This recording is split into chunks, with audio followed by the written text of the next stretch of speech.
A father notices his 10-year-old son playing Minecraft on a public server. Concerned, he sits beside him and says, "Son, we need to have a talk about internet safety." But the boy rolls his eyes. He's heard all of Dad's cheesy, scary stories before. This time, he challenges him. "Can you make it really scary?" Dad accepts and begins his tale. There was a boy named Colby, around the same age, who loved playing online games. One day, he met a new friend in game, Helper23. They quickly hit it off. They liked the same shows, played the same games, laughed at the same jokes. They became best friends online. Over the months, their friendship grew stronger. They played together daily, chatted constantly, and shared everything. So, when Colby's birthday came around, and Helper23 offered to send a gift, Colby didn't think much of it.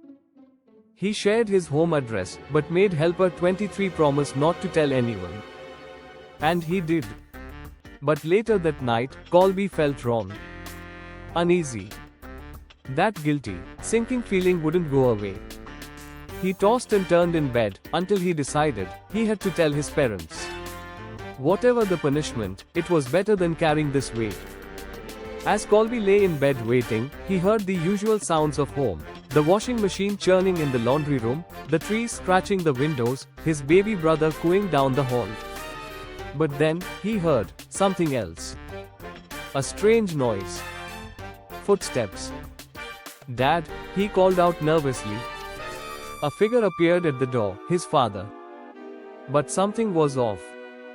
His head tilted unnaturally. His eyes looked wrong. And his voice was twisted. "Yes, son," he said, but it didn't sound like him. Colby pulled the covers to his chin. Is Mom around?" And then her face appeared, just beneath Dad's. Her voice was high-pitched, unnatural. "Here I am." Then came the reveal. "You gave our address to Helper23, didn't you? He wasn't a kid. He tricked you. And now, we're dead. He came here, broke in, and killed us both, just to get to you." Colby could barely breathe as a fat man in a wet jacket stepped into the room, holding the severed heads of his parents. He dropped them on the floor, pulled out a knife, and began his gruesome work. Hours passed. Colby's screams had faded into soft, broken whimpers. But then, the man heard the sound of a baby crying. He stopped, turned, and walked toward the nursery. Inside, he picked up the baby. Something changed. The crying stopped. The baby smiled. For a moment, the monster just stood there, stunned. Slowly, he cradled the baby in his arms. Wiped his bloody hands on the blanket. Stroked the baby's face. "Hey there, little guy," he whispered softly. And then, he walked out the door with the child in his arms. He raised the baby. Gave him a name. William. Back in the present, the dad ends his story. His son, shaken and pale, stammers, "But my name is William." The father smiles.